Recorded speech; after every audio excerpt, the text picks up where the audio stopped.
welcome to the first episode of the Kiss... No, wrong show. I like Kiss My Ass Club, I do. I thought I just said we were doing that. I thought we were doing the Heyman guys, no? No, I don't mind, but it's been Kiss My Ass up until now. Okay, let's do Kiss My Ass. Okay, cool. What if you were to join a certain club? You're gonna join the Vince McMahon Kiss My Ass Club. Come on, it's not like you have to kiss some big old greasy, fat, hairy Oklahoma ass. That would be yours, JR. Come on, I've got a nice ass. He needs to kiss my ass. I gotta tell you, that's a mighty fine looking ass, isn't it? It can do tricks. Watch this.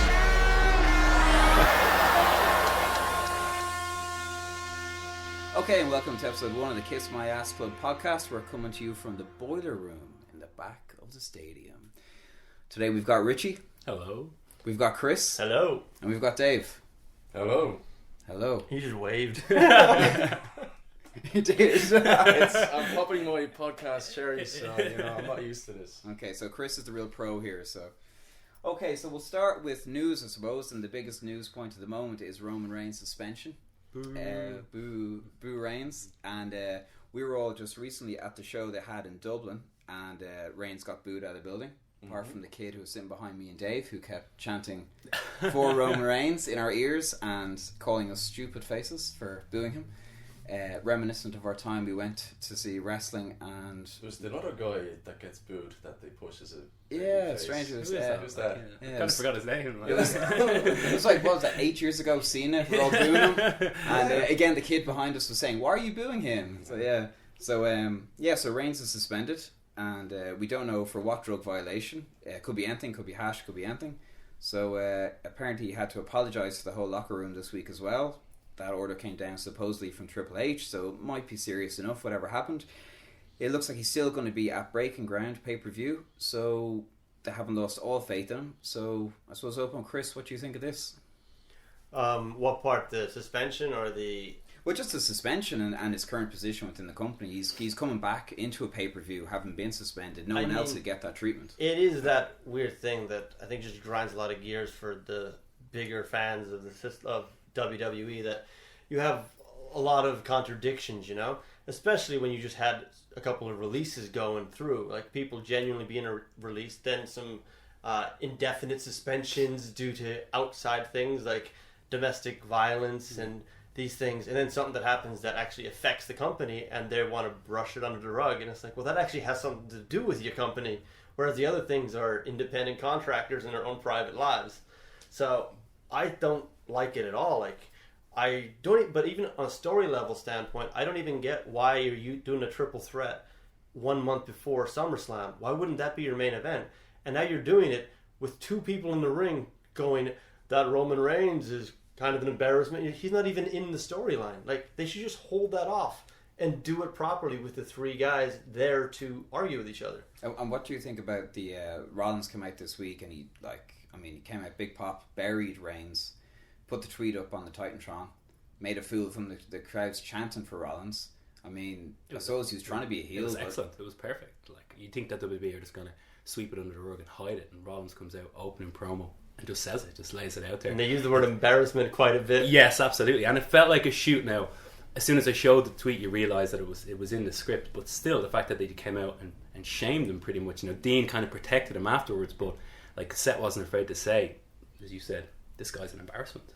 They had to, though, because they released it officially on their Twitter account, and that's just telling you, like, they have to mention it. Yeah. But you know what? It made for a real reason to watch the show.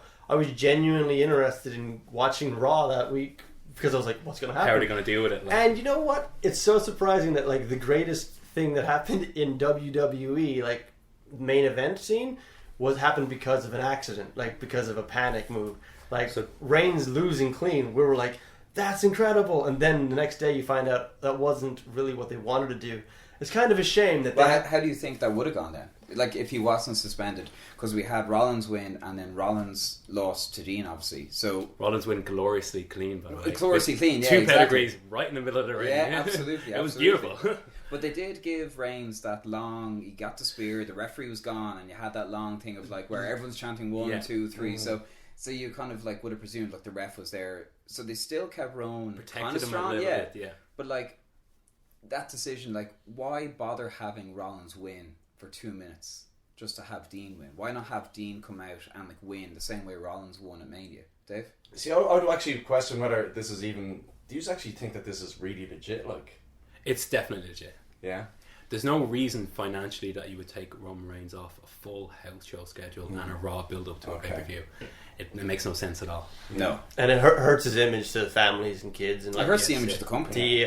the amount of parents, say, who wouldn't even, like, they wouldn't even double check what wellness violation means. They would look at, they wouldn't even read the thing. It would all of a sudden be drug suspension. They go, oh wow, their biggest guys doing drugs. I think it'd be quicker if it'd be better if they just said what it was, because it's probably some accidental. But is that interesting that they're not saying what it was, and it hasn't leaked out what it was? Yeah, I'm surprised it hasn't leaked There's out. rumors because it was usually these things weed or leak. supplements and But stuff like that. like weed is a non-thing. Like if you're over in the States now, like, you know, you're around Venice Beach, anywhere. That's it's all like there's legit shops. Well, legit, but like, you know, there's guys out in the street going, oh, if you've got like a headache, you come in here and like the doctor will prescribe. I mean, that shit, that's everywhere. Yeah. So it's not in the States. It's not a big deal to most people, that kind of thing. So like a suspension for that, they should just say what it was. Well, JR said on his podcast, which it's a quote here, WWE superstars are big into supplements out of health food stores. If they're not careful, they can inadvertently take something that's against the wellness program. So that's assuming what's happened. So he doesn't work for the company anymore. It sounds like he's kind of protecting Roman, to be honest. But that's him thinking that maybe he went into some store, he took something he shouldn't have, and it turned up on the test. It could be something as simple as that. But why is such a humiliation, though? Exactly, and why not just come out and say what it was? Exactly, yeah. If it's a tiny thing, I couldn't imagine. I don't know Roman, obviously, and it's all conjecture, but I couldn't imagine him to be that dumb to actually intentionally do something and know that there's testing, and know like he's in a position that he shouldn't be, and that's not really an opinion anymore. That's kind of fact based on reaction and even based on the other talent there. Like there's people who know exactly what they're doing in that ring, and you can watch a compilation of Roman Reigns messing up on YouTube, and it goes for a while. You know, the amount of times he actually can't speak, and they intentionally try to keep him off the mic. But anymore, they keep him out of the storyline programs leading up to WrestleMania. They have Triple H beat him up, and then he disappears for the remainder of the build-up. He was off TV for 2 weeks. And guess what's happening now? He's off TV for 3 weeks. It's so bad for this guy. Like, you can't connect with someone if he's not there. Royal Rumble, what'd they do? He was in number 1. They took him out of the Royal Rumble, and they brought him back in the end. He voluntarily left. He wasn't carried off. He walked away and came back and made him look like more of a coward. Yeah. It was pretty funny as well. Triple H is getting like the biggest pops of his career. Yeah. He was supposed to be. But you know he was loving that. Yeah, he was secretly loving that. That's what I thought was really funny. Has Triple H ever had a chant? Did people ever go Triple H? Yeah. I can't remember when that would happen. because he's always been the heel, but when he was his biggest heel, there was usually an over babyface. Yeah. Just that kind of way. Like, so when he was heel, that was okay because he was up against Stone Cold. He was up against, you know, the Rock. He was up against Shawn Michaels, and like people genuinely love those guys. So, you know, Even when he's a good guy, I think people cheered. Like even when he came back from that surgery. yeah. But they weren't like maybe like welcome back. I've But I heard can't Triple remember H chants. Triple H. I can't recall it. Not for remember prolonged periods, though. No. There's definitely Triple H chants in one of the games. It's probably Triple H's voice. Yeah, And they yeah, just yeah. amplified and copied it a million times. Look, I tell you, this is going to really be good. So what do we think then about Roman Reigns? When he comes back, does he have to go heel? I don't think he will because, well, I think the rumor that came out is that they'll do like a story of redemption with him or something like that. And if they do that, I mean, I feel really sorry for the guy because I actually think the guy's talent, yes, he's got a great look. Yeah. His moveset is small, but it's bigger than other wet people's.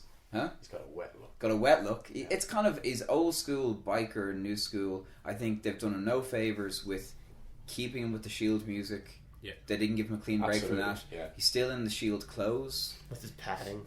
All this padding and his armour. He's getting hit with and- a steel chair Yeah. on padding, and he hit somebody else with a steel chair on their flat skin. Yeah. And you're like, seriously? But it's like if you took anyone and like he looks like a strong guy who could beat you up, you couldn't make him look weaker. Like all the decisions have made as you guys are saying, the Royal Rumble thing, the build up to Mania, all these things have just kept making him look weak. I mean, they put him in with Lesnar at WrestleMania, and he throws around like a rag doll, gets in 2 minutes of offense, and that just does not get someone over. If you look at the other two guys in the Shield, Rollins and Dean Ambrose, like they've been completely repackaged since the Shield finished, and now they're their own individuals.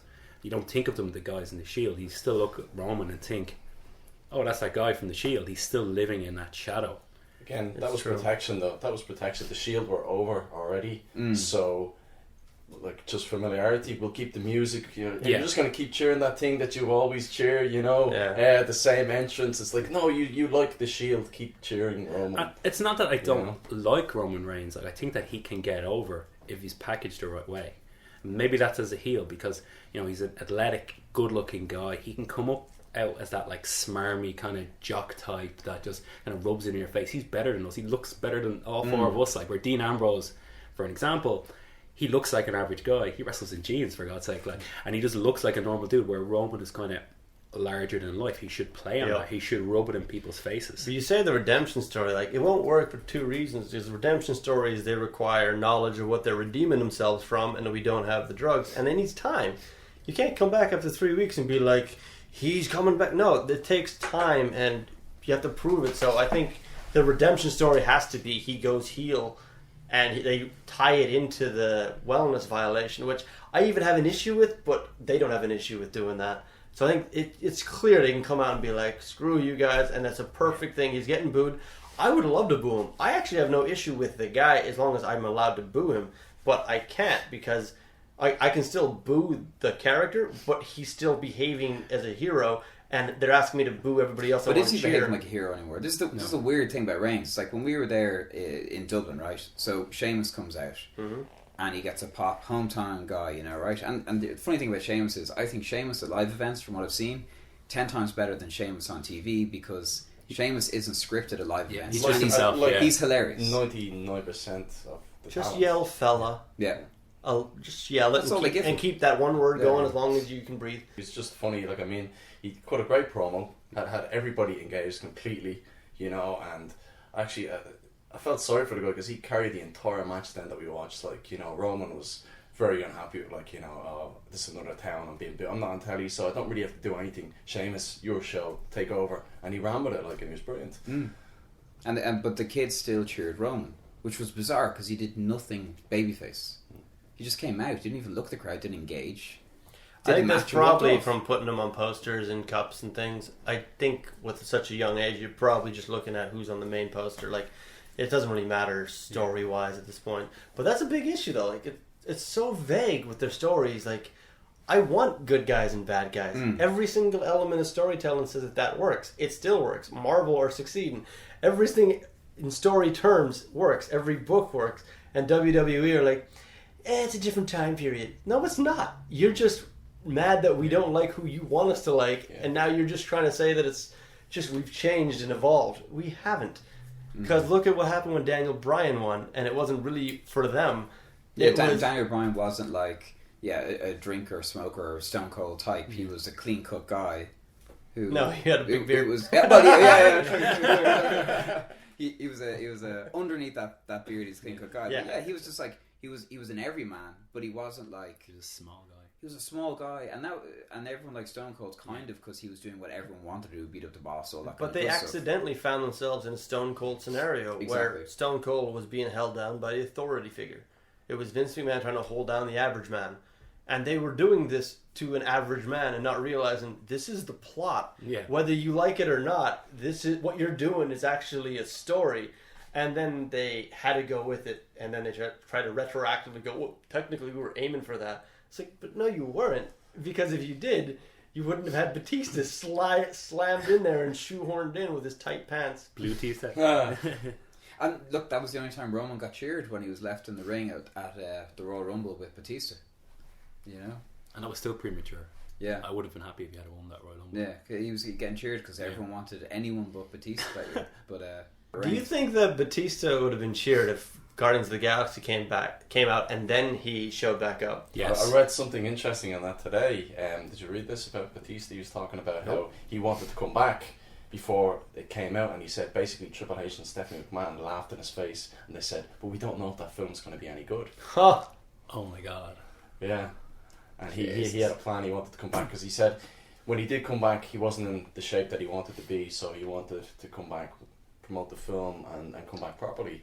And they were just kind of snickering at him, and he said they were very, very... He's been very vocal about the company. He's now a hero in Hollywood. Like, actors talk about how kind of nice he is. I think you would have had a whole different thing. And that was an issue with them. Maybe it was Batista's move as well to come back early, but why are you even coming back like 6 months before your film's coming out?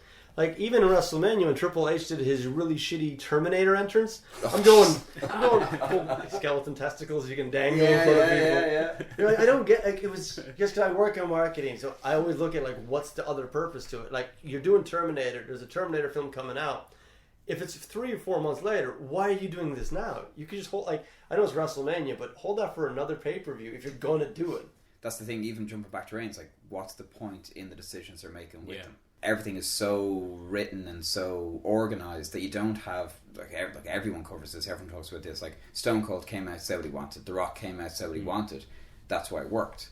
And when you they also listened to the fans' responses. True. I mean, they turned Stone Cold and they turned Bret Hart. That was organic. That was organic. Now they resist any organic response because they are kind of mad at fans for knowing and being like aware. WrestleMania, the last one was like 4 hours or 4.5 hours. But it was the biggest mania ever. Like we're saying they don't know how to, like, we're saying the booking's wrong or it's biggest WrestleMania ever. So they're more profitable than they've ever been. Yeah, but they could be way bigger. They could. And there'd be people like me who actually actively go for it instead of embarrassingly whisper it into microphones, you know? Like, I don't know, like, there would be a bit of pride to it if it was actually genuinely good storytelling. If you look at, for instance, the comic book industry, if you look at the amount of people that are now into that wouldn't have been a few years ago. You know, their audience is just tenfold now because of films. Wrestling could be that mainstream thing again, absolutely, if the storylines weren't as embarrassing as they are, because the talent are not embarrassing. People would be amazed if they saw this stuff. You can see this based on, as well, just thinking about this actually, how, say, Hollywood treats wrestlers. Like, even Chris Jericho's like, it's so hard to do it. When he interviews Batista, he's like, how'd you do it? And it's actually Chris Jericho actively interested, going, I want to follow you. But look, they got Seth Rollins, right? I think he kind of organized that deal with the Daily Show himself. Oh, really? Like Jon Stewart, like that was a really big thing. But look at what he's now going to be in a film, and it's Sharknado. You're like, this is one of your biggest talents. You're like, this is as good as you can get, because Chris Jericho was in a Sharknado film, wasn't he? He had a cameo in the last movie. Oh, did he? The other thing, Batista said that again he was laughed at for asking about like auditioning for the WWE brand films. Way back when? Yeah. Oh, wow. Like, oh no, just do the house shows, you know, don't worry about that, we'll put other guys in those films. No. Like, John Cena's having amazing cameos and small parts in big films. I'm surprised he's even still at that level. I mean, it's great, but couldn't you go, we need a big guy, like Seth Rollins could probably slide in and give him one line of dialogue in something, you know? Well, like, John Cena is the only mainstream name left on the active roster.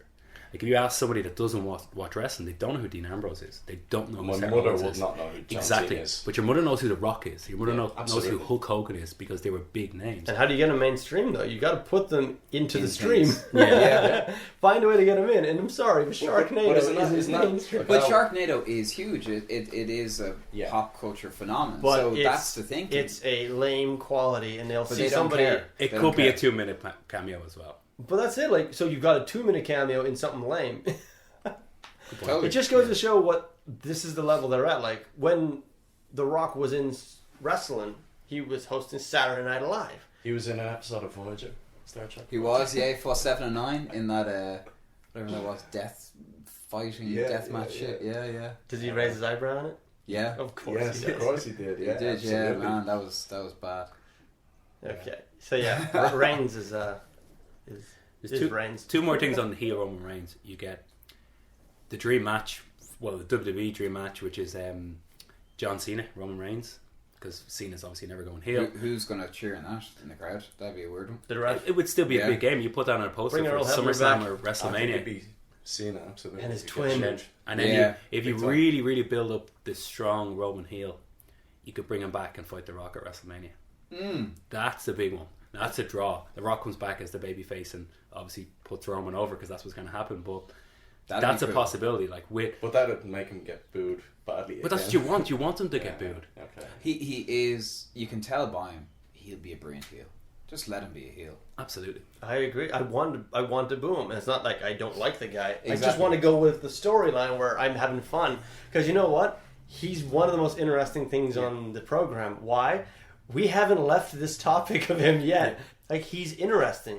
And it's frustrating, but imagine if it was like, I love to hate this guy. Like, he's fun to dislike. It's not X-Pac heat. It's real heat. And eventually, if he's a heel and he has a good run, he will get over as a babyface. Absolutely. And we won't be talking for 25 minutes about it. Because we like There you go. Do we want to talk about Dean as champ? We give that 2 minutes. What do we think? Sure. It's about as long as he will be as champ. Yeah. It's about right, isn't it? We touched on it. Like, why is he champ? I don't know. Like, yeah. I like it. The timing was perfect, I thought. You know, it's like what happened with Roman Reigns. The time was perfect because it was something that blurred the lines and felt natural. It was unexpected, and it was like, wasn't unexpected, but it was one of those things you knew that was going to happen. That's what we want in storytelling, loved it, especially this style, like wrestling. Like, it used to be you switch the belt. I don't mean you need to switch it all the time, but now it's like you look at it and you know their plan, unless someone's injured, is to just keep it going as long as it can. So seeing two champions one night, like, now granted I watched that in the morning because we are based in the boiler room in Dublin, but I was going, oh my god, this is crazy. Like, that was genuine emotion to it. I think no matter what, they need more of that. That doesn't mean you have to switch the belt all the time. But they've had that a few times now, because we had Rollins at Mania. Remember we were all in the woodshed? What was it? It was Sheamus. What Survivor Series.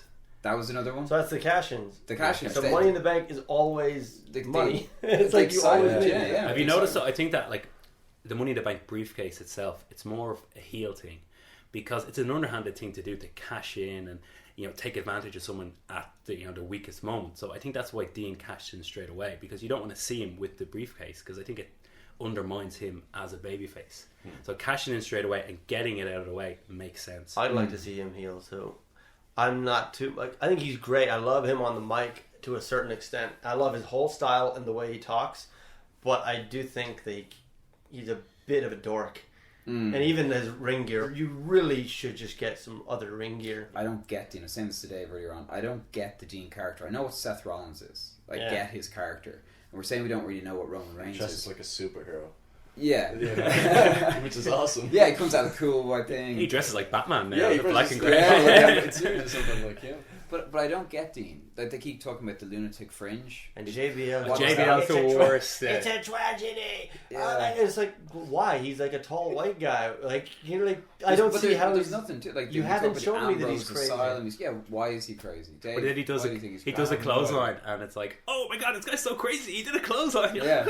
They don't like him because his nickname is based on his hair, the fringe. They're like, this is how crazy it is. You looked at his hair and you're like, you've got a fringe. Lunatic no, fringe. See, it's there's another reason for it, and it's obviously not that interesting because I can't remember. But it's his. He actually brought that to. But he's appealing to all of us to a certain extent, and always has been. Maybe not as much as he was, but you've never liked him, Dave. Why is that? I don't dislike him. I just don't get him. You know what I mean? From somebody I only started watching again recently. There was no instant connection, and anything I've seen of him, there's been no win for me with that character at all.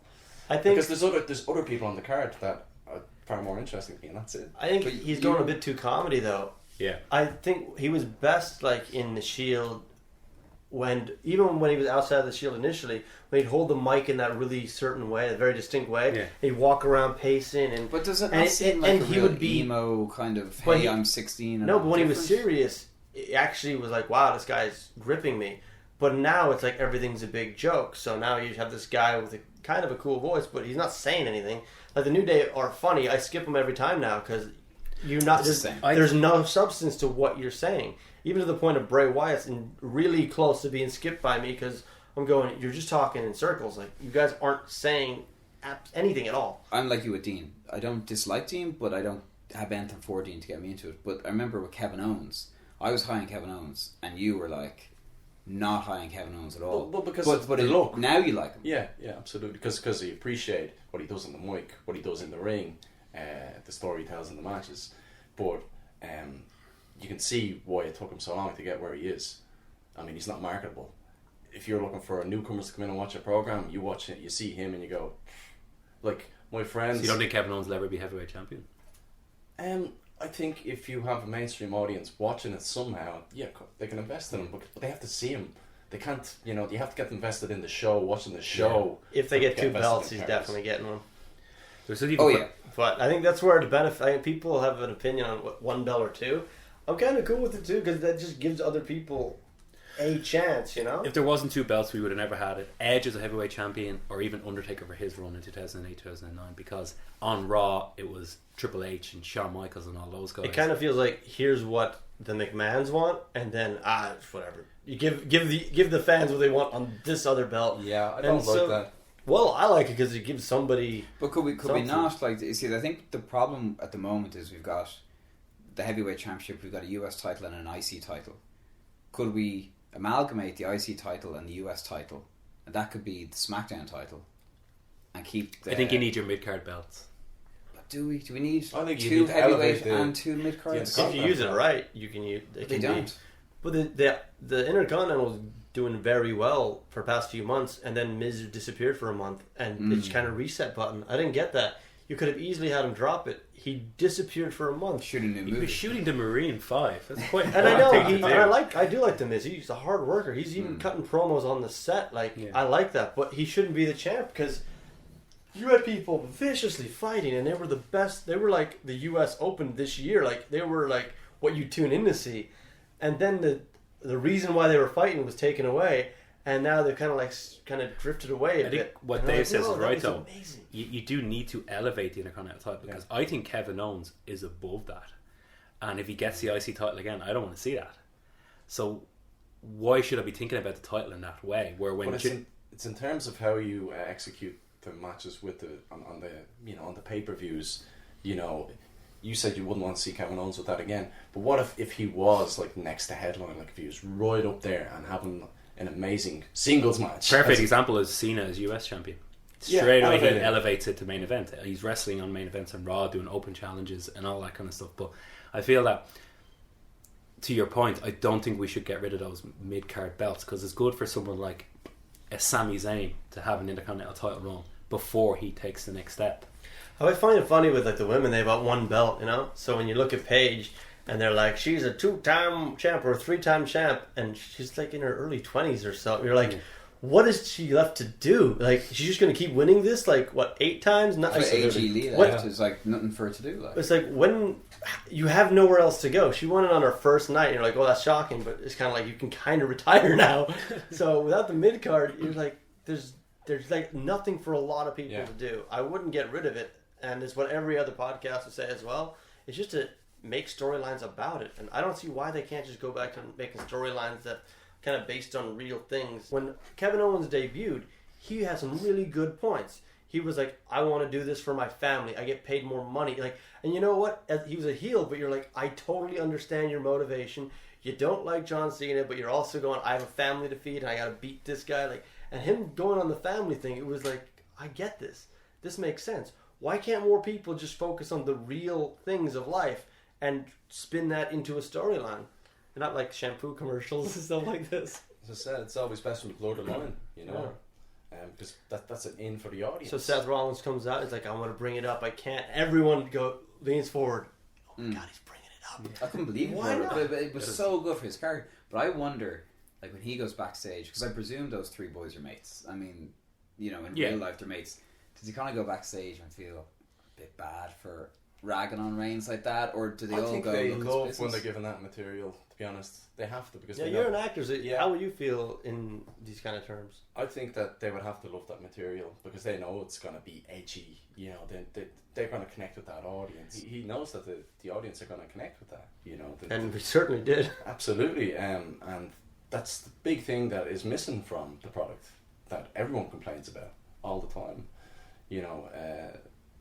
The Seth Rollins usually does elevate the written material for him anyway. Yeah. But you can tell there's a difference when you're given something like that to say. The way he says it, he was almost grinning before he said it. It was great. And that's what you want. You want. It's a good part. Yeah, because people are so informed on what's going on behind the scenes and all, so blur those lines, go back to the Andy Kaufman, Jerry the King Lawler kind of thing, Well, but just linking, you just said there, like, the people know what's behind the scenes. Look, we've got the Bullet Club now.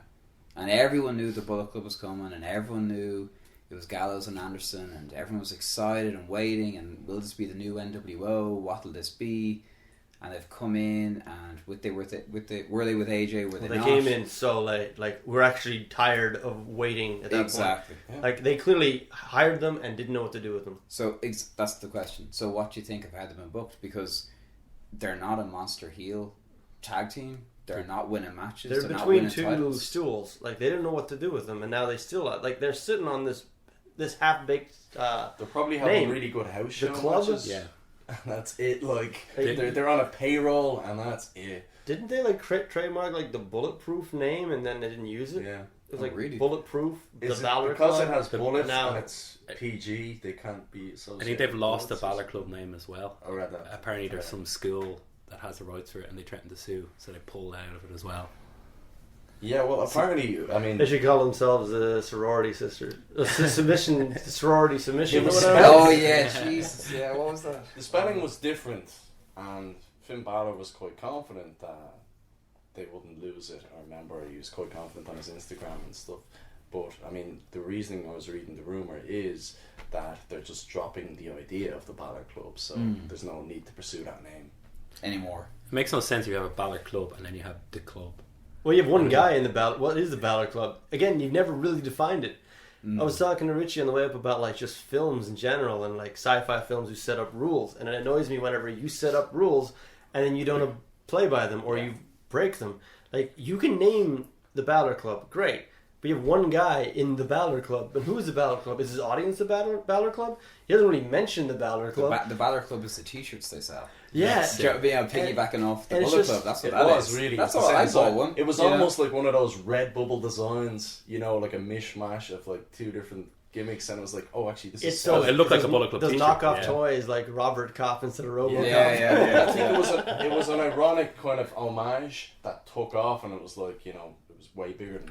But for the club, how are they doing? They're doing, the analogy is perfect with the name. Like, I think it's all in that name. They didn't really name them. They kind of just drifted and landed on, they're a club, they're the club. And that's where they've sitting. And that's still where they're sitting. I mean, now they're just, it's AJ and his two boys.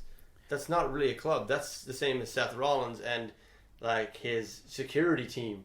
They don't do anything else. Yeah, they went from Roman Reigns' puncher bags to John Cena's puncher bags just to protect The fact AJ that Styles. they were getting beat by the Usos, I was like, there's no reason why, and the Usos not getting booed. And it It was doesn't like- feel like a proper faction, because I love a good faction, and it doesn't feel like one.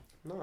It doesn't feel like one at all. Like, what are they? They're not a club. They came in with the name, that first debut on Raw, and they came out in jeans and t-shirts and they beat up the Usos. I was genuinely excited. It felt like something These big. guys are from Japan, and they're like, they couldn't even figure out how to go around it. It would have been nice if they had recruited another two people, unexpected, somebody you didn't expect them to work with or something, and to really kind of But should they have called Balor up sooner then? Should they have Oh, absolutely. Yeah, I I think think so. they're Balor Because it's quicker, been you know? lingering now for the last couple of months now. Now he wouldn't have come to Dublin now if they'd pulled the trigger earlier. Oh, then we they would shouldn't miss have. him. They shouldn't have pulled the yeah, trigger. No, but even that, like, there was huge, like, for the last two pay-per-views, people were like, oh my god, I couldn't care less now. Yeah. Like, they've actually It squashed started his with- return for, like, the bigger fans. I'm sure there's fans out there that wouldn't be listening to this, but they wouldn't know and they don't care. But there's a lot of people that would be chanting his name.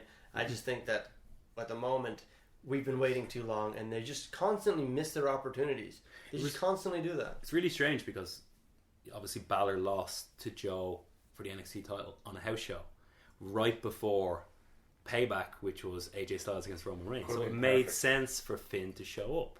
Now I know they didn't want AJ to be champion, but even if he turned up in some capacity, maybe screwed AJ and claimed the club back for himself, aligned himself with Gallows and Anderson, kept AJ as a babyface, and there you go. You've got And a that's feud. where the Balor Club would make sense because he Exactly. could say, "I started the Bullet Club." He won't say that, but he came up with the name the Bullet Club. So it's his club. He began, And it's a that. perfect But story. with 'cause- WWE, you probably have the lame jokes like, you're shooting blanks, so I came back, and all that crap. Yeah. but it's like Finn Balor leaves, and on the same night, AJ comes in and joins the Bullet Club. it's a perfect He also continuation did of that thing story. to the fans. See you Monday. Yes. He need the wave to the fans. Finn Balor, yeah, teasing. See, that he'd be on Monday Night Raw. That's not gonna work anymore. Like you can't believe this guy. I do like him. He seems like he has way better personality outside of the ring than in the ring. He's a great example of. He's much better on the footage you see at house shows on the mic when he's just living. I mean, him and Samoa Joe, I know it's off topic, but like Samoa Joe was killing him in performance.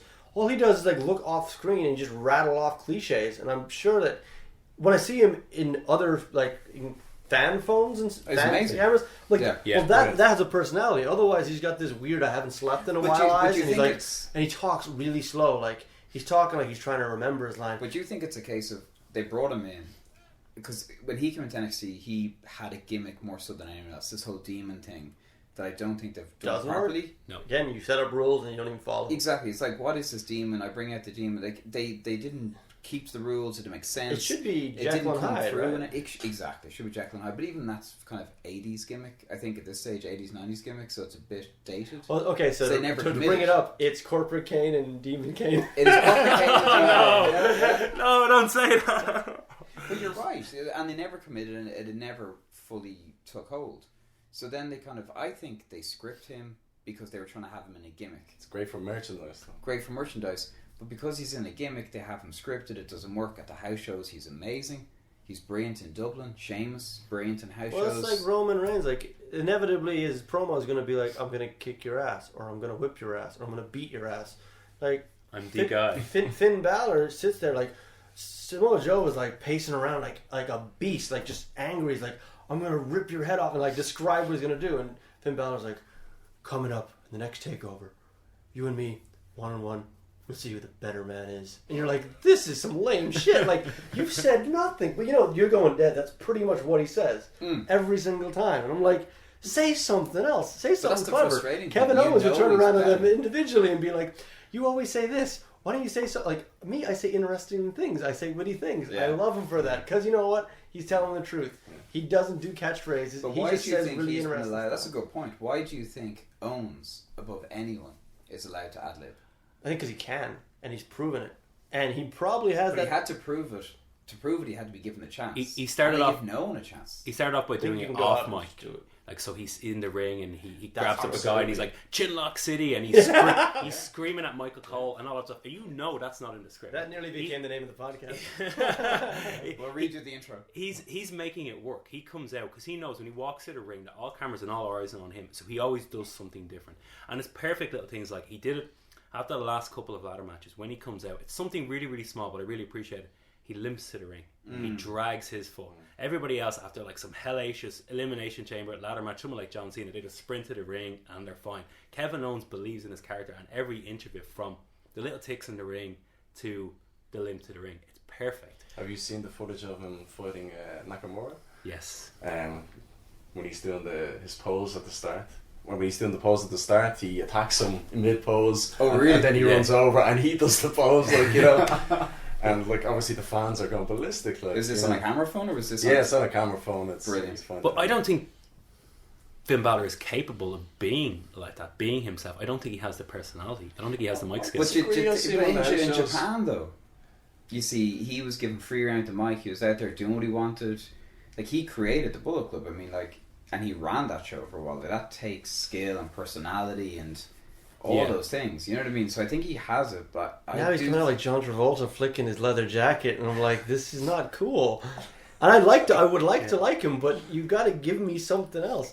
Like I like Kevin Owens because he's so good and he backs it up, that old adage, you know. But he's so witty and he's so entertaining. But then when he's serious, I believe he's serious, and it's a really hard thing to transition. Like, but I'll watch every single set. There was Raws where he's out like 4 times. And it's just like, keep him going. I just want more. Balor's like, after 2 minutes, I'm like, okay, unless you say something, I'm gonna skip you. You know, like. Do you think it's something to do with when they become champion or they get to the top?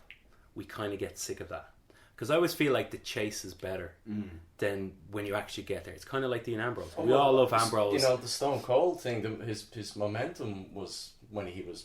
At his biggest, you know. When Austin was champion, it wasn't as good as him trying to be champion. It was good for a a long time because they couldn't get the belt off him, and that was hilarious for a long time. Only for a short period of time. Like when Finn Balor was trying to be NXT champion, he lost to Kevin Owens. Kevin Owens is champion, and then he has to go and come back as the Demon to defeat him. That's his story. That's him. And then when he wins it, he has momentum for a couple of months, but he nearly had the title for a year. And it was the same thing every single week. They were like this storied rivalry between Joe and him, and I was like, I'm sorry, they didn't really escalate it to anything. It was the same argument, and then they definitely did one match too many. I was not at all interested in that match because I was like, look, can we just? And it was like it was like 3 rematches, wasn't it? Yes. Well, it makes no sense. Because then he lost the belt on one of the rematches. He had 2 rematches televised, and then he lost the belt in like a third one, right? He lost the belt, and then the third, there was 3 takeovers, and then the house show. So they fought. So it was like Samoa Joe tried, failed. Samoa Joe tried, failed. Yeah. He fought one, and then there was 2 rematches after that? Why did he not just beat him at the next takeover? Why did it happen on a house show?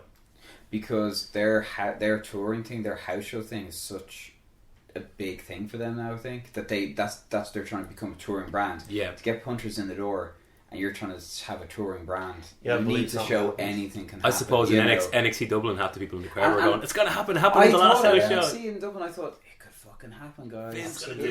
You'll lose it in Manchester tomorrow or whatever, but it could still. That takes credibility away from the title because the internet. They used to be able to do that in house shows. I remember going to see SmackDown like maybe 10, 15 years ago, and the tag titles would change hands on the first night and then change back the next night.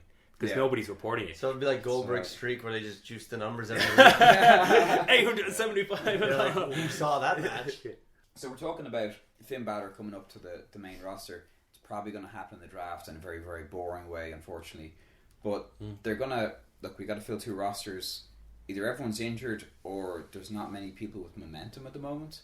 Because they've brought up the Vaudevillains. That's kind of gone nowhere. Baron Corbin's gone nowhere. They're going to have to raid some of NXT. So, I mean, it's only a matter of time. We need Joe up there, Bobby Roode, Austin Aries, all those boys. You know, we need more women. We need Carmella up there, all that type of thing. So who's going to be left in NXT? That's funny, though, because the 2 you mentioned that went nowhere, people could predict they'd go nowhere. Like, Baron Corbin is a one-note person. Like, he doesn't do anything else. And he never even perfected that. I could never see really much interest in him. And Vaudevillains... They were stuck in they're an old-fashioned, pun intended, character that it's like the Goon or something. They only fulfill one thing, and it's a lower card. But then you have Bayley and Carmella. Like, I absolutely love Carmella. When she comes out, I watch. I watch her entrance. I love the moonwalk thing. She's energetic. I'm like, why are you bringing her up? Like, there's people you bring up, and you go, well, obviously they weren't going to do anything. There's something about her matches that she's not totally over, even with the NXT crowd. I mean, she's improved a lot in the last few months. But I mean, a year ago, her matches were pretty dodgy. I think Carmella needs to stay. Yeah, Bayley fine, but Carmella. But needs they to need. stay. I mean, I actually even forgot Apollo Crews came up because they've done nothing. But they've done nothing with him. But he never had a personality. He smiles. He's too happy to be wrestling. Like he has nothing to say. He's technically an amazing wrestler. His finishing move. His music is happy. I like his music. Yeah, but I think he's an amazing talent. I remember seeing his debut in NXT and being blown away. These flips and it's like, holy shit, a guy that big doing this is amazing. It's the strangest. As soon as he came to the main roster, we were all sick of him. Yeah, it just went straight away. Because actually, that's a good point. But it's also, there's no story for any of these people. Like, you know, I think they're holding back until the draft. If you look at the last couple of Raws, like the tag match with Apollo Crews, was it Apollo Crews and Cesaro against Del Rio and Sheamus. Yeah. And it felt like just a filler match. All these pay-per-view matches like Apollo and Sheamus, I think they're just waiting to get to this draft, then do your split and then start to tell your stories. There's no point starting stories and rivalries now. It's so close to... As Steph says, Stephanie McMahon, we're going to tell longer stories. Yeah, exactly. And I think they're doing it on purpose. The issue. I think it's like they've kind of hit the pause button, and every week on Raw they're just their stories are long enough as they are. We had a great story with Baron Corbin and Dolph Ziggler. I don't think they had enough the matches. Never-ending story. They didn't have. But is there a case of, like, you know, you're watching NXT and NXT feels different. You go and see it live, it feels different. It's a totally different buzz. So you're watching Apollo Crews in NXT and you're going, holy shit, this guy's amazing. Finn Balor has an amazing match with him. He really sells to him. He makes him look like a big time guy. And then you bring him up to the main roster and maybe the arena's bigger and you know, there's more production value. Yeah. Just like, and then suddenly he feels smaller and less important, and then you don't give him that story. And is it too easy for a guy who seems good and big in NXT just to?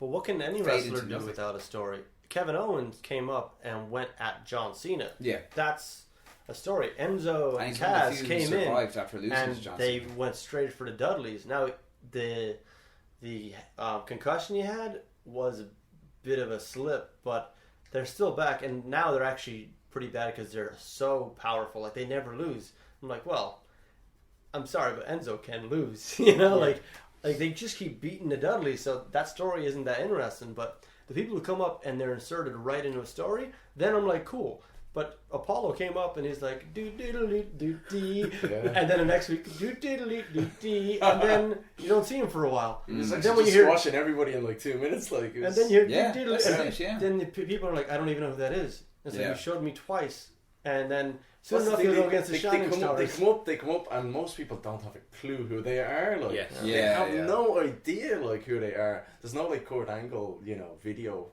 promos like, you know, for weeks on end beforehand. Or, That's why I think with the Bullet Club, like the two guys coming back, two bald white guys with beards, are like, oh my god, they're people from they're being cagey, and it's like, I barely know who they are. Yeah. So who is the regular people? Like, I've never really watched Bullet Club. I know that in passing, and I never, like, unless I actually really researched it and read about these two guys coming back, I would never had a clue they were in it.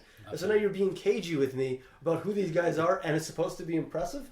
You just have to say, you got to be like, New Japan, can we just say it? You know, like, we'll give you some money, can we They're just say it, actually get doing- these guys over, and then we won't say it and again. NXT, they have the two guys that are doing the run-ins with Paul Oh, Ellering. yeah. That's interesting because they're doing run-ins. They didn't just come out debut in a match like, But you aren't know, they coming here. across a 3-minute warning and the Shield? Like, they're like, you I don't know, know, points No, of but it's authority or interesting. something. Two big You fat know, dudes it's dressed like the interesting. Shield. That's like you're doing run-ins, and it's like, you know, then you want to find out what their agenda is. But we're like, just, it's not sports. So why are you booking like, oh, my debut is I'm coming out to have a wrestling match. You don't know who I am. Yeah. Then you are a jobber. Ha Like, ha. you know, you are a jobber. If Apollo Crews comes out, if I'm a kid, I'm like, I don't know who that is. I'm like, that's like Saturday morning, 80s for me. Like, I think why that- is such and such fighting that guy I've never heard I think of Richie's before? right. They are waiting for the draft, but that's a couple of weeks away. So why is Endo and Cass fighting people we've never seen when we've just seen these guys? Like, the new audience is just getting used to Enzo and Cass. And why are they fighting, as you say, jobbers? It's like, why aren't they fighting someone in a storyline? Like, you've got 3 hours to fill. Their Nobody- complaint is, we've got a lot of time to fill. Well, you know how you solve that. You put stories together with different people and have them interact with each other. It's and like, well, keep that transitioning from one episode to the next. Well, I think that's a perfect, follow up to my point, because it's like we don't know how to book Enzo and Big Cass because we want to wait until the draft, because that's when we want to tell the story that we've written, but we still want them to come out and do the entrance and have the pop. So let's just job to them, like as Dave says, a Saturday morning TV show. Two guys we've never even seen in 2 minutes, but that was just to get the 2 minute entrance. But they've got like at that point they had like a month to go, so you can actually tell. We got to tell longer stories. Why don't you tell a good story in a month, and you can wrap it up after like 3 or 4 episodes? You don't need to wait for the next pay-per-view. Pay-per-views are becoming more and more irrelevant because you don't pay to view. They're now But just you know kind of what, one of the things. The weird thing is, like, I've gone now that I'll only watch highlights of like Raw and SmackDown, all that kind of thing, and then on YouTube they show everything on YouTube now, and then it's like I'll watch the pay-per-view because I watch the pay-per-view because there's no talking. I want to see good matches, and it feels like something like, because like I dropped out, I was a fan as a kid, and I got back in as a fan in my early 20s, dropped out a bit again, and came back, but like it felt like years ago there was better. The whole thing was just more polished is the wrong word, but every pay-per-view had its own set. Everything had personality. Yeah. Backlash Even was the best set SmackDown ever. had a big fist. Had a big fist. That's true. game. Everything had a personality, and it was thought through, and every match had an amazing vignette package about it, and it felt like, I think one of you guys was saying earlier about, like, you've got no build for the guy coming in, so Apollo Crews turns up. Who's Apollo Crews? Yeah. Like, we should have weeks of like cool vignettes, backstories, Wasn't he told- get to know the guy. It was in the Breaking Ground. I think they were even showing in that Yeah. he was told, like, where you're going to be on Monday. That's my Triple H impression. And is like, Bad shows. and he's like, oh my god, he's like, Monday. It's like, that's what he told him? Yeah. Like, you're actually referring to a Monday and you know that it's the next one coming? This is your build? just show up and you do your thing with your arms. Where you put like you make like a little X. And you're like, you have nothing. What are you gonna do? You're gonna beat a guy. You're like, that's it. It makes me worried about NXT guys coming up because the success rate, apart from maybe like a Kevin Owens, it's been quite low. But Kevin Owens isn't an NXT guy. He was there a wet week. That's a good point. And then he was on Raw with the NXT title. And this is the thing about Owens. He elevates everything. He elevated the NXT title. It was so good. Yeah. Because he was like on Raw and it was like the NXT title is worth more than the US title. And Stepped on the US. Stepped on Cena, and I was like, holy shit. He didn't even want the title match. He said, I don't want it. I have my prize. Yeah. It was amazing. You know, and in fairness to Finn and to Samoa Joe, because he was doing most of the chasing for the title, they've kept that feud, especially when Joe's chasing the title, has made the title feel worth something, you know. There was an interesting thing when I first started watching again last year at the NXT that really got me interested in it, was that back then there was an edginess to it because it almost felt like they were proud of being the cooler product, you know, at the time, and that's gone. Like they were kind of rivals and they kind of had a disdain for, but like now they're all just it's like, oh, we want to get promoted, we want to get more money. That's something you can actually. But how long are you going to take bumps for? How long are you going to take bumps for? I know, but pay big money like.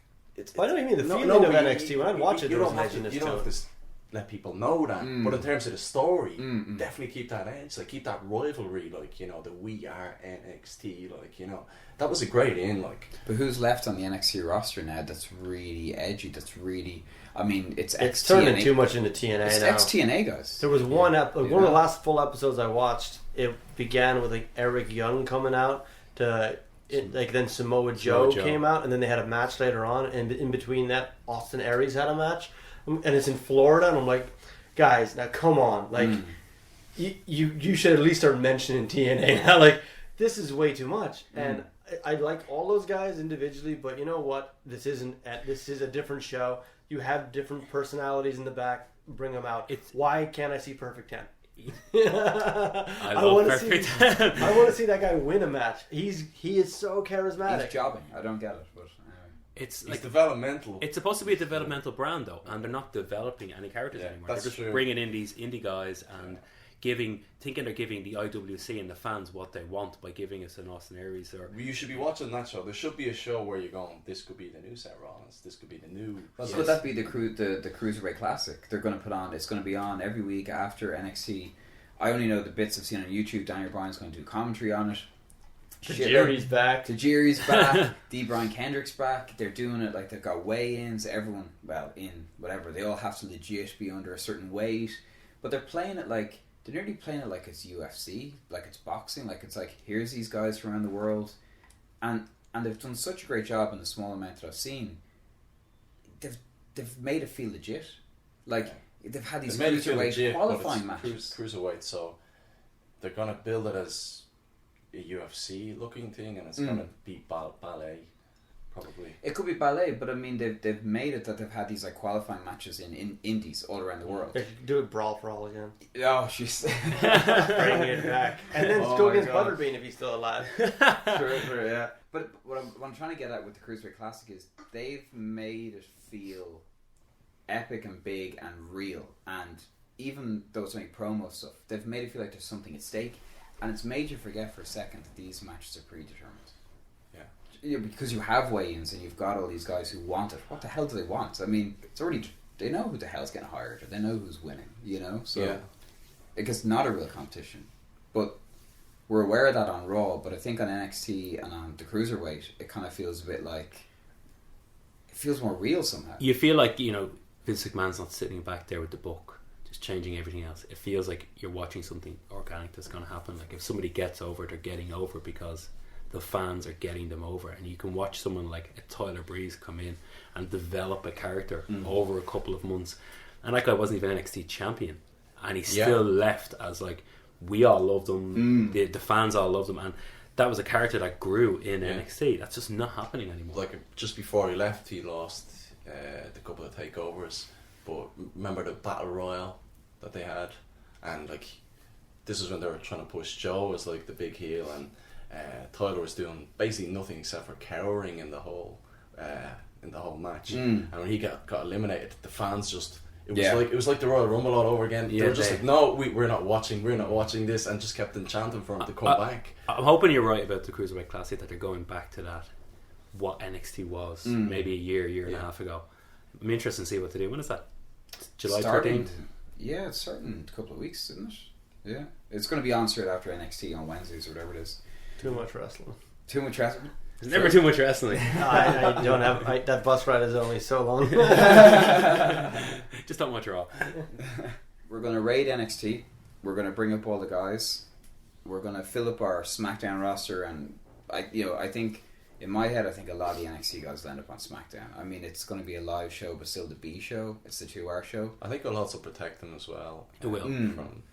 But I mean, what these pay-per-views, split brand pay-per-views, I remember how bad they got before. You know, because the talent was so thin on the deck. I think the talent is significantly better than it was. Well, but is there enough of them? Like, I think on a skill level, it's going to be overkill because we're going to have the 2 pay-per-views a month. Is there 2 though?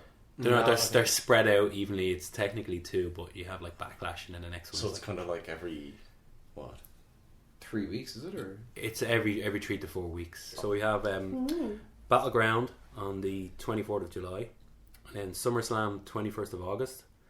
Then first of the new ones, Backlash, which is a SmackDown exclusive. That's on the 11th of September. Then we've got Clash of Champions on the 25th of September. Oh, we've got 3 weeks. Then 11th till 25th. That's like 2.5 weeks. Yeah. God. That's 2 weeks. And are they going to be 3-hour shows? That's like then? 2 weeks.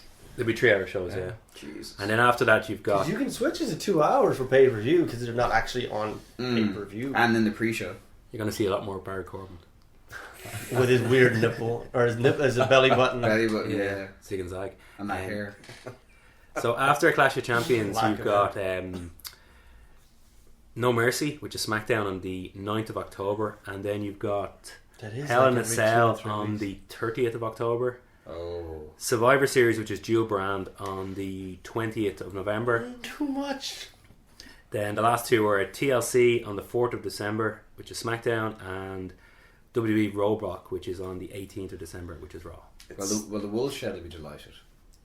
Well, they're not going to have them on. They won't put them on because they won't get a crowd for that. I mean, they're like, even the hardcore fans are going to have a hard time trying to keep up with that and actually watch. The pay-per-views are going to become the new Monday Night Raw. Yeah. And the Raws are going to be like the house shows. But do you think it'd be better? It's just becoming more televised and more televised. If we go back to kind of what Chris says, or even what was it Roadblock, the pay-per-view that had the one that was the network exclusive before WrestleMania? Yeah, it was a house show for WrestleMania. If they do it like a house show, like a 2-hour SmackDown pay-per-view on like a Saturday night.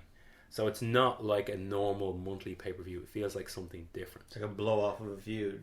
The traditional idea of what a pay-per-view is. Yes. But it's not that 3-hour... Because you're going to get filler in, because as you said, we don't have the depth of Raw. They have filler at WrestleMania, like... Just with the McMahons coming out and Card being like, we'll have a half an hour for ourselves. And you're like, but is anybody actually like going, yes? Even if you want to boo them, it's like, no, I don't think anybody wants to see them coming out and washing their car. Still the biggest WrestleMania. This is the thing. It's like, the weird thing happening now is, I think the fans are getting less of what they want, but they're still buying it and still making it the biggest WrestleMania ever. So, usually when a product is bad, people buy less of it and it makes less money. But this product, but less people are tuning into the show. They're tuning in, but they're still making more money. So that's because they've restructured it. The network, they're getting more money because of the network. The network. That's another reason why these pay-per-views are coming in. It's like the network. It's like a band who are now not getting paid the little bit of money from a company. They're actually getting the whole revenue. So they're making more money because they've cut out the middleman. So that makes sense. They'd make way more money if they just restructured into a way that the fans could actually be entertained. Because people were leaving at the end of WrestleMania. They're like booing, like they went from booing to apathetic at that main event, and you don't want that. Like, well, it's tiring. I mean, like even like we get very few live events here, but what would you call it? The main roster live event we went to was fairly tired and bored by the end of it. Like I went to one, and I was like, I want to go. And the main event was Big Show and Roman Reigns in like a chair match or a table match. I think it was so lame. That's bad. Big Show hit Roman Reigns with a chair really softly on his padded back. I was like, you can just try it, guys. You can just try.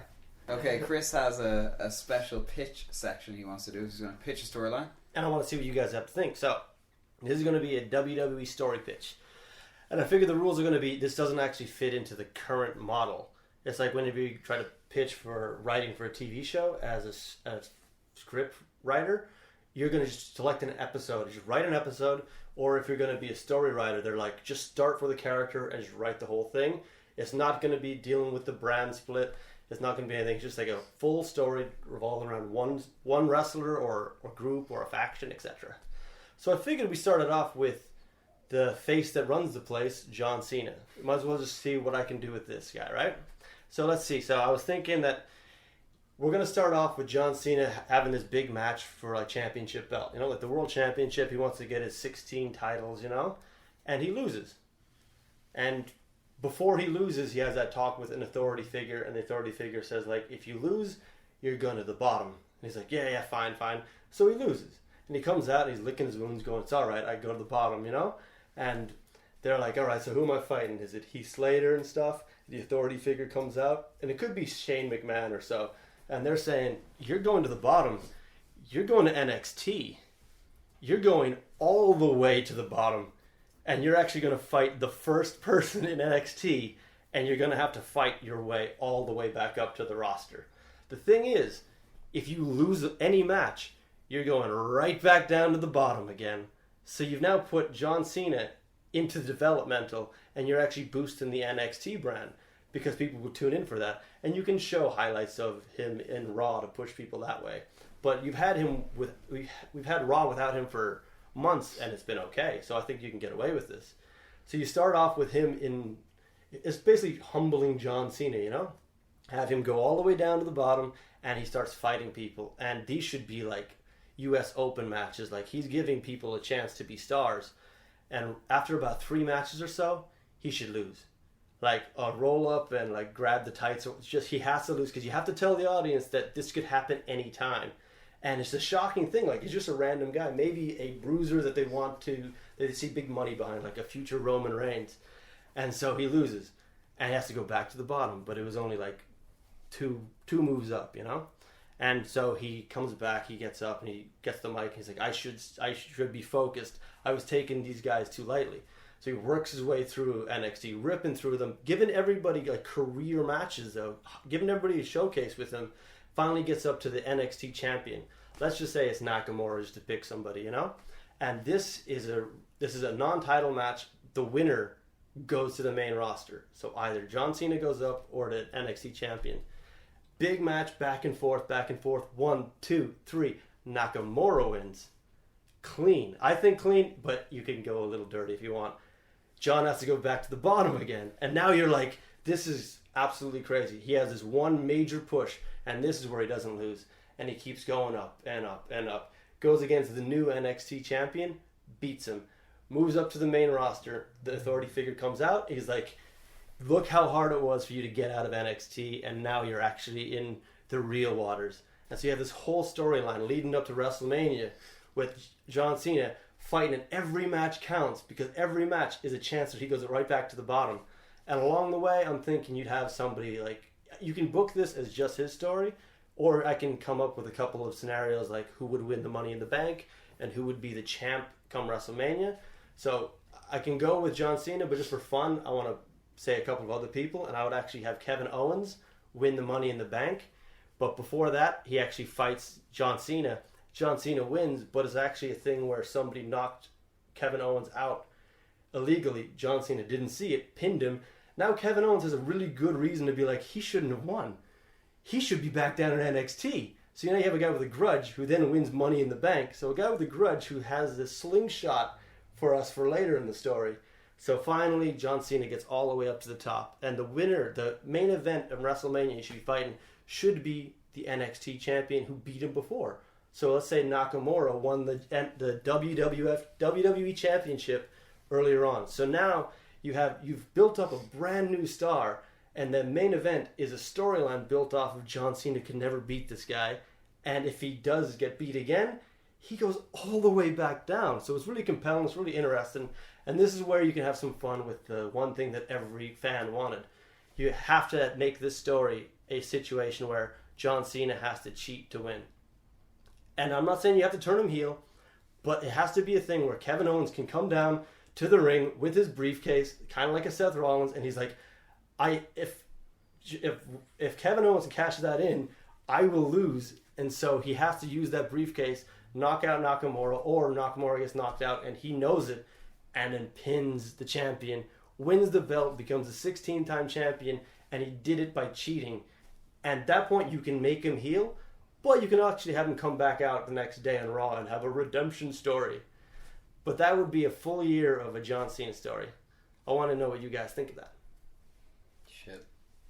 No, you're joking. It's great. No, it's brilliant. That's. I'd love to watch that. I'd love to. I think you're dead right. You could take him off TV for a few months, and it would be fine. And it would. You'd push a lot of viewers to get the network in order to see him. You'd push all the developmental, that's why they bring people like Rhino back. Imagine putting your face of the company down. Rhino's coming back to lose to guys. Cena's just going to be beating guys every week. But I know he's having great matches, like as you said. The US Open, nobody was to turn around and go when Cesaro lost. They were like, Cesaro's amazing. That's fair enough, but you're going to have John Cena just for the majority of that year, just very steamrolling people the whole time. Which is kind of what his legacy. No matter how good the matches are, because the majority. But you know he's going to do that anyway. But if he loses one match, he's right back to the bottom, which means he's only going to lose. You reference it maybe 4 times. He loses 3 times. He lost twice. Twice, right? So it's twice in a year. The rest of the time, he's just beating guys. No matter how good the match is, John Cena can have a great match anyway. I just think the guys will get hurt more by that. I think it's great exposure for NXT. It's good with another personality, absolutely. But John Cena, though? With John, it makes sense for John Cena, his legacy. It does, but the stigma against him with the smarky crowd. So I disagree. The US Open really proved that he can win every match and everyone's having a great time, and it did a lot for his reputation. It was a shame he actually had to leave, and then he gave it to Alberto Del Rio in this weird match. But I was becoming a fan of his. He had really good promos. He was putting people in amazing matches. And now he won, but we all know he wins. It's like watching a Hulk Hogan match and wondering if he's going to lose. We know his position. It's just using his position in a right way. That's a good point, because like the thing about Cena is like, you know he's going to win, but at least with the US Open, there were good matches. You know, so at least you're kind of like, you get a good match. You knew he's going to win, but at least you weren't getting a shit match. And he didn't have the world title either. Yeah, so that was really good. Like, some people don't need the world title. I like this thing. I do agree. You see, I kind of like it from a slightly different point of view, because I think what's happening, the reason they're touring so much is because I think they probably know the Full Sail crowd is actually nearly harming NXT right now, because it's a small room, isn't it? It's a small room, and you could bring out anything and it would get over. The same people, I think, there every week. Exactly. Well. I can see faces in the crowd. There's repetition, which is... It's their show. It's their show, but you see, that means every superstar is over down there. So it's not really a fair testing ground to see if you can get over anymore, because they'll pop for anything. As long as it's a little bit fun. And they're ironically putting people over. Like, now they chant for Nia Jax and stuff just to be funny. Yeah, and that's a confusing thing. And what that means is, I know, like, the decision makers, like Vince and all, will kind of go, well, look, none of that holds any water now, because, like, Tyler Breeze, he was over there, but they're not a real crowd. So I'm not going to treat them respect. But I think if Cena goes down, I think he'll bury some people, but I think they're only it's meant to be developmental. Yeah, so it's not as bad. It's not like, and he doesn't have to fight every single person. No, it's not Goldberg as such. You know what I mean? You have your future. Doesn't bury the drifter. Yeah. See, like, as I mentioned, you have a future Roman Reigns. That's someone they protected. That's the person like, this guy is something. Have him beat Cena 3 matches into this run. Who's the guy who beats him 3 matches in? Like, name a guy there currently. Like a Ty Dillinger, could it be? Like, just I would love that. Would be cool. I'm into this story now. But that would be cool. But it has to be somebody that you're going to do something with, because in the future. See, if you're looking at it going, well, look, John Cena beat everybody. It's like, well, actually, what I've done in the story is I've made Nakamura a star. And I've also taken whoever this person who beat him before, and you got to do something with these guys. I love the idea. You can't make everyone a star, but you can use 1 year and you get 2 big stars out of it. I think you're doing. I really like the idea of, like, the NXT champion at the time, whether it's Nakamura or not, beating Cena, And then you have the complete loop around of when Cena finally comes up and gets his chance, wins the Rumble, whatever it is, he's facing the same guy in the main event of WrestleMania. I think that's storytelling. That's the best part and of the story. And there's slingshots. And even in the middle, you got the guy who actually should, like, who has a case for going, I should have won. John Cena actually pinned me, and it was an illegal thing. He wins the Money in the Bank, and now you have a slingshot. You have something that could dislodge the entire story. It's intriguing. I think that he'd probably have to lose more than twice because people would. You want this. You don't want the shock of when he loses. You want the fear that he's going to lose every single time he's out there. Yeah. So I think if it happened several times, and maybe the punishment was less than just go all the way back down to NXT. Maybe when he gets out of NXT, it's back to the bottom of like the Raw card or something like that, and you could have him lose it. The compelling side of it is I want to see John Cena lose. Right. And the more I see that, it makes it more appealing when he makes that comeback. You want to see what it does to him emotionally, because it'll give him a chance to actually stretch his character. Yes. To what am I any good? Da, da, you know what I mean? Can I be a 16-time champion? Because that's what it is. That's the record. Can I be that? But have I lost all my confidence? Like, So we have to listen to him as well as see him wrestle. Yeah. I stopped watching wrestling because of John Cena. It's true. And one of the appealing things to come back is the fact that he's in his twilight years. Mm. You know, he's fine now. I have no problems with him. Yeah. Anything he does in the current product. No. I think he's got to a point now where he's definitely more likable now. Absolutely. I liked the initial whole rapper gimmick. At least it was funny. You know what I mean? He was good on the mic. You can do things where you can still have that, but you can make the story shorter. You can have, once he's in WWE, like he's on the main roster, you can have a gimmick match where, like, if he wins, he's slingshotted up the card a little bit more, like, so you can save your roof steps and stuff from it, you know? And then he wins that match. And you're like, okay, wow, so you've just progressed him above everybody you don't want him to beat, you know? There's ways of doing it, so he doesn't, what I mean is he doesn't fight literally everybody. Mm-hmm. It's a journey from one guy, and what you're talking about is he lost twice, and he nearly lost a third time, and he cheated to win, so he would have lost the third time. I think that's end, fine. I think the end is very satisfying. You know, we get that end. I think a year, probably too long. Because it doesn't have to be a year, yeah, you know? just run out of guys or whatever, like at that stage. You can even have like a gauntlet. Remember, like Mortal Kombat. Yeah. And that's exactly what it's that like. could be great, because then the audience would be in tune. They go, I know how many matches there are. I actually kind of miss, an element like that where you kind of. I hate when you see somebody and they just vanish. You know, they disappear. There is no kind of long term. Sometimes with people, people just vanish out of wrestling. Yeah. There's no long term plan with it. I really like that we talked about Roman Reigns at the start of the show and John Cena at the end. Two of the most polarizing guys in wrestling. Two of our favorite guys. Yeah, we both ended the show. Jesus. I do like it. I really like the story. I just don't like the idea of John Cena beating Ty Dillinger and all my favorites. But you said he beat Tim. I never said he beat. No, him. I said Ty beats him. Oh, that can happen. Yeah, have Ty beat him. But whoever does beat him, and that's 3 people. That's 2 people. So maybe you can add another one if you want to. You could have a couple of weeks there where it's like, I mean, there was a point there where Spike Dudley was beating the Big Show. You know, you could have, like, do you know what? It should have been like an Apollo Crews was beating him, and he was just banging it. Like, send Cena down. He wins a couple. Yeah, Apollo Crews beats him, and then it's like beats him the next. Then week. you can have and a losing like, streak. Yeah, he has a losing streak down there, and he can't get off. And you want your Apollo Crews. 4 months later is on the main roster and he'll be remembered. That's the guy that beat John Cena. But you need something like an Apollo Crews because like he's so different to Cena. He's so different yet the same. He's built, great look. Smiles his a lot. moveset is it smiles a lot, but his moveset is just so different. Like you put those two guys in the ring beside each other, they don't. So yeah, you can have that then. You can have the losing streak because, as you said, it would be nice to see the pain in his face to go, am I too old for this? But you just want to make sure you don't cheapen the NXT product by going, oh, you're down in the shits. But that's why every match needs to make down, sense as well. Every match needs to be like one of the, as you said, US Open Challenger where the guy really goes with Cena. It's a 20-minute match. It struggles. It's near falls. It's actually it's absolutely strengthen it if you bring your Hulk Hogan. I just mean the phraseology of how it's shown. You know, the kind of way because it's as a punishment you're going down to NXT. It's like that is a punishment. I know without like you don't have to cheapen something to go. People are being brought up to the main roster, so. But what if you say you throw in as well? You're getting a pay cut as well. You know what I mean? Yeah. You're not the big guy now. You're Yeah. not on the millions. You're on the same thing. No, though, no more new in T-shirts. essence. no more this, t-shirts. No more. Yeah. I like the idea of John Cena losing more than 10 times now. He's lost clean in his entire career. Are you serious? 10 times. That That's can't it. be true. That is absolutely true. Google it. I will have the 10 times for the next podcast. I'll read them out at the start. Dude, yeah. Yeah. Okay, so we know how we're going to start the next podcast. Great. Okay, cool. Okay, well, listen, thanks for joining us. Thanks for listening all the way through. Well done, guys. Kiss my ass. Well done. Kiss my ass. Woo! So, thank you, Richie. Thank you very much. Now, how Thank do I you, get Dave. out of this boiler room? Thank you. Thank you, Chris. Hi. Hi. Okay. Good night. Cheers. Next Bye-bye. time. What if you were to join a certain club? You're gonna join the Vince McMahon Kiss My Ass Club. Come on, it's not like you have to kiss some big old greasy, fat, hairy Oklahoma ass. That would be yours, JR. Come on. I've got a nice ass.